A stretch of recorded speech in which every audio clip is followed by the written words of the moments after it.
Alors, avant d'attaquer le plan lui-même, quelques petites remarques.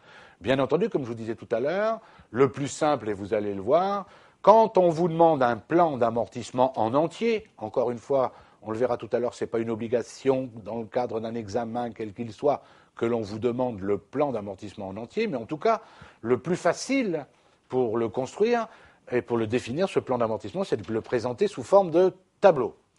Alors maintenant, il y a deux cas de figure, à la fois dans le monde réel et dans le cadre d'un examen, écoutez bien. Le premier cas, c'est lorsque l'exercice coïncide avec l'année civile et que l'achat de l'IMO a eu lieu en cours d'exercice. Parce que j'espère que vous êtes convaincus qu'on n'est pas obligé d'acheter une IMO le 1er janvier parce que l'exercice commence le 1er janvier. Est-ce que vous êtes d'accord? On peut acheter une IMO à n'importe quel moment de l'exercice. Est-ce que c'est d'accord? Puis il y a un deuxième cas, bien entendu. L'exercice ne coïncide pas avec l'année civile. Et j'ai acheté l'IMO pendant un exercice. Est-ce que vous êtes d'accord? Donc là, il va bien falloir faire attention, notamment aux dates d'inventaire. Okay? Donc on va voir tout ça. Alors, on va voir en premier comment on fait un plan d'amortissement en constant quand l'exercice coïncide avec l'année civile, donc quand l'exercice commence le 1er janvier et se termine le 31 décembre, et l'achat de l'IMO a eu lieu en cours d'exercice. Alors le principe, et je vous demande de le faire, alors bien entendu, qu'on soit d'accord là aussi, qu'il n'y ait pas d'ambiguïté, ce que je vais vous demander là, bien sûr, notamment de faire le schéma, vous allez voir, il ne faut pas le présenter sur la copie le jour de l'examen, c'est pour vous, pour ne pas vous tromper, vous allez voir, sur la durée du premier amortissement, c'est-à-dire sur la durée d'amortissement de l'exercice d'achat.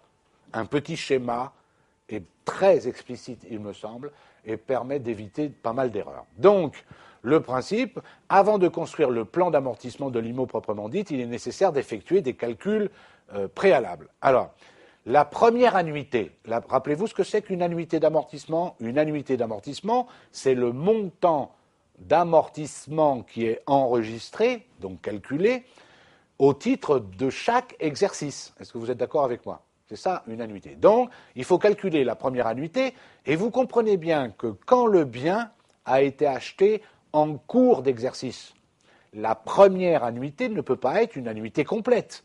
Est-ce que tout le monde me suit? Ça n'a pas l'air clair ce que je dis. Alors, on va faire autrement. Vous allez voir avec un exemple très simple. On va imaginer, l'exercice commence le 1er janvier et se termine le 31 décembre. 1er janvier 2009, 31 décembre 2009. Ça, c'est l'exercice. Très bien. Imaginons que vous ayez acheté une immobilisation, je ne sais pas moi, le 1er mars 2009. Le 31 décembre 2009, il faut passer les écritures d'inventaire, vous êtes d'accord? Dont celles qui concernent les amortissements. Dont les amortissements de la machine que vous avez achetée le 1er mars 2009. Le 31-12-2009, vous allez enregistrer le premier amortissement de la machine que vous avez achetée pendant l'exercice. Est-ce que vous êtes d'accord? Est-ce que vous êtes d'accord que comme vous l'avez acheté au mois de mars, le 1er mars, eh bien, la durée d'amortissement, l'annuité d'amortissement n'est pas proportionnelle à 12 mois, j'espère que vous le comprenez. Vous ne pouvez pas amortir un bien avant de l'avoir acheté. Je l'ai acheté le 1er mars, je dois arrêter les comptes le 31 décembre, donc le bien s'est déprécié, d'accord, de combien de temps? Ben, du 1er mars au 31 décembre, est-ce que vous êtes d'accord? Par contre, pour l'année d'après, si j'ai encore ce bien dans l'entreprise, à la fin de l'année d'après, 31-12-2010, là, il se sera déprécié sur 12 mois. Est-ce que tout le monde comprend ce que je dis? D'accord? C'est ce qu'on appelle la première annuité, est calculée pro rata temporis, donc ça veut dire en fonction du temps, d'accord, en jours entre la date de livraison ou la date de mise en service, si la date de mise en service est différente de la date de livraison, et la date d'inventaire.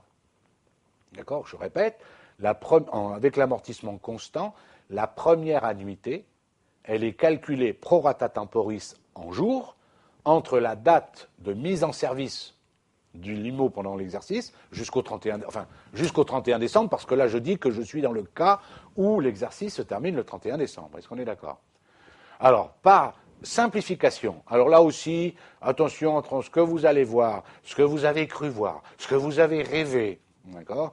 Et ce que certains vont vous dire, et le monde réel, ça fait des choses différentes. Par simplification, la durée d'un exercice, c'est 360 jours, c'est-à-dire 12 mois à 30 jours. Est-ce que tout le monde est d'accord?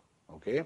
Et chaque mois est compté pour 30 jours, y compris le mois de février, y compris les années bissextiles, y compris tous les millions d'années où on change d'une seconde le temps universel. On est d'accord? On ne s'embête pas. D'accord? Tout durée d'un exercice, 12 fois 30, 360 jours, et chaque mois est compté pour 30 jours. D'accord? Attention, si l'IMO a été acquise en cours d'année, la première annuité ne sera pas complète. Est-ce que vous êtes d'accord? Ni la dernière, sinon on amortirait le bien pour plus de sa valeur d'entrée. Est-ce que tout le monde me suit? D'accord? Alors regardez bien, on fait simple déjà. Regardez. Je vais le faire le plus simple possible. Je vais dire un bien qui a une durée de vie de 3 ans. Regardez bien, 3 ans. D'accord? Je l'achète au mois de mars 2009. L'inventaire coïncide avec l'année civile. Conséquence, 31/12/2009. La première annuité, ça va être 10/12e d'une année complète. Est-ce que vous êtes d'accord? Donc, regardez bien. 2009, 10/12e. 2010, une année complète. Est-ce que vous êtes d'accord? 2011, une année complète. Est-ce que vous me suivez? Mais est-ce que vous êtes d'accord qu'il manque encore un morceau? 2012, et il manquera combien? 2012, 2/12e pour finir l'amortissement complet. Est-ce que vous comprenez ce que je veux dire? Ça veut dire que si le bien en constant est acheté en cours d'année, pour l'amortir totalement, il faudra un exercice de plus que sa durée de vie. C'est clair? C'est pas si clair que ça encore. Durée de vie, 3 ans. Je l'ai acheté pendant l'année 2009. Pour faire le plan d'amortissement complet, il va y avoir combien de lignes dans le tableau?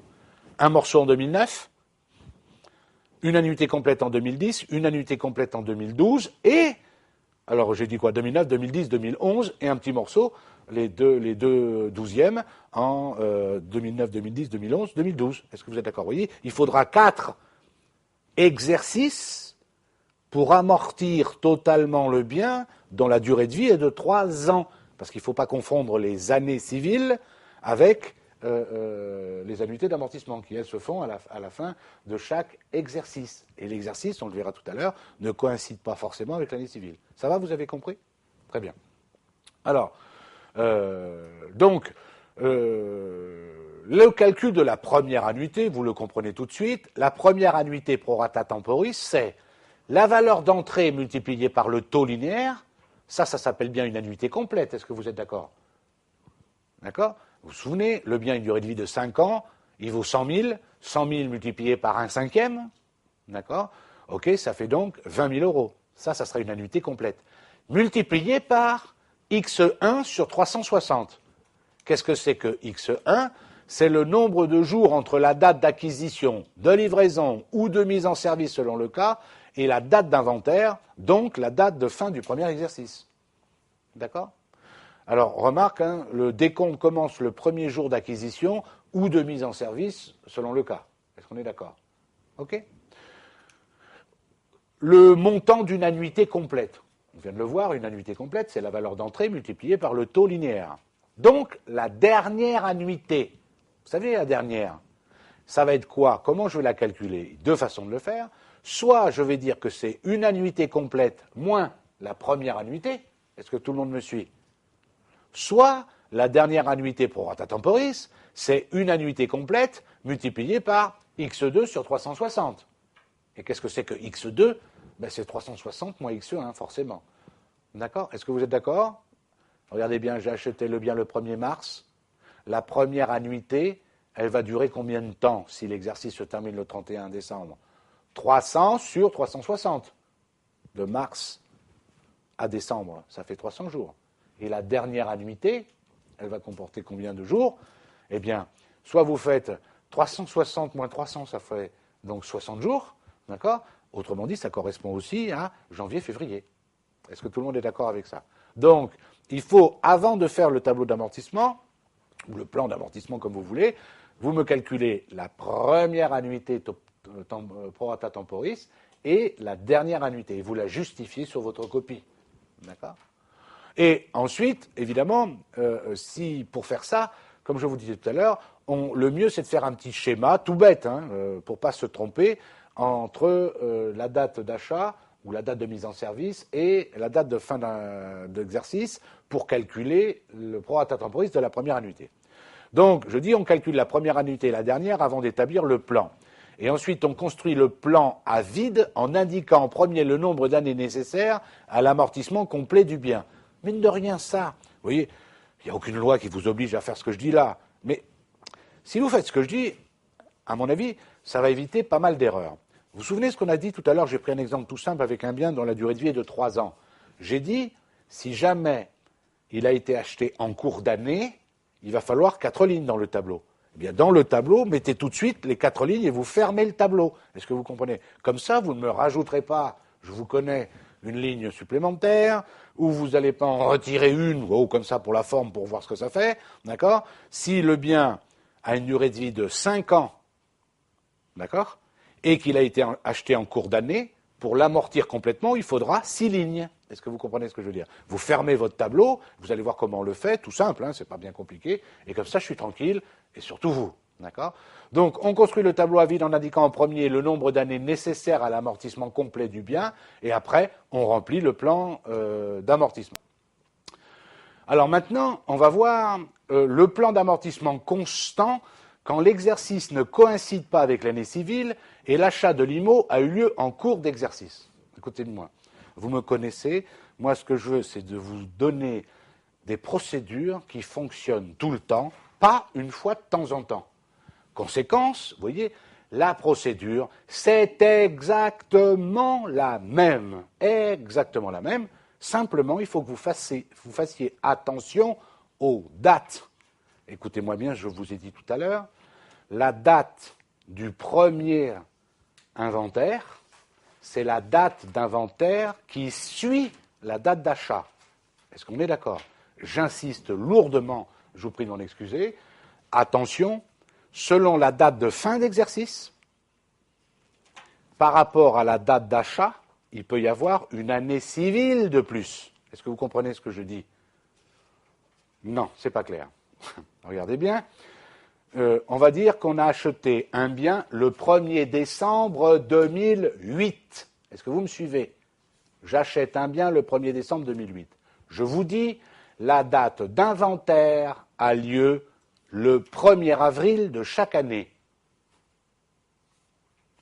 Quand vous allez faire votre tableau d'amortissement, durée de vie 5 ans, on s'en fout, donc comme il a été acheté en cours d'année, il faudra 6 lignes, ok, d'accord, pas de souci. Quelle va être la date de la première ligne, première date d'inventaire? Vas-y, dis-moi. Le 1er avril 2009. Est-ce que vous comprenez? C'est bien la date d'inventaire qui suit la date d'achat. Je l'ai acheté le 1er décembre 2008. La date d'inventaire qui suit cet achat, ce n'est pas le 1er avril 2008. C'est bien le 1er avril 2009. Or, si vous vous trompez d'année là, si vous me mettez dans votre plan d'amortissement comme étant la première ligne, 1er avril 2008, c'est faux. Alors je lis dans les yeux de certains, non mais quand même, c'est pas grave parce que le reste est bon. Non, c'est faux. C'est faux. Alors ça vaut 0? Oui, ça vaut rien, 0. Ça veut dire je n'ai rien compris à rien. D'accord? C'est pour ça que j'insiste un peu lourdement. Alors évidemment, regardez bien, je reprends le même exemple. L'exercice se termine le 1er avril de chaque année. J'ai acheté le bien le 1er février 2009. Date d'inventaire. 1er avril 2009. Là, on ne change pas d'année. Vous voyez, ça dépend à quel moment on a acheté l'année. Parce que est-ce qu'on a acheté le bien? Est-ce que entre le moment où on a acheté le bien et la date d'inventaire, est-ce qu'on a changé d'année ou pas? D'année civile. Est-ce que vous comprenez ce que je dis? Faites-y attention, c'est bête. On se fait avoir une fois, 2 fois, et après il faut faire autre chose dans la vie. Si on se trompe, on ne fait pas des études de comptabilité. Il y a d'autres choses intéressantes dans la vie. Une fois, 2 fois, ça va. Après, c'est fini.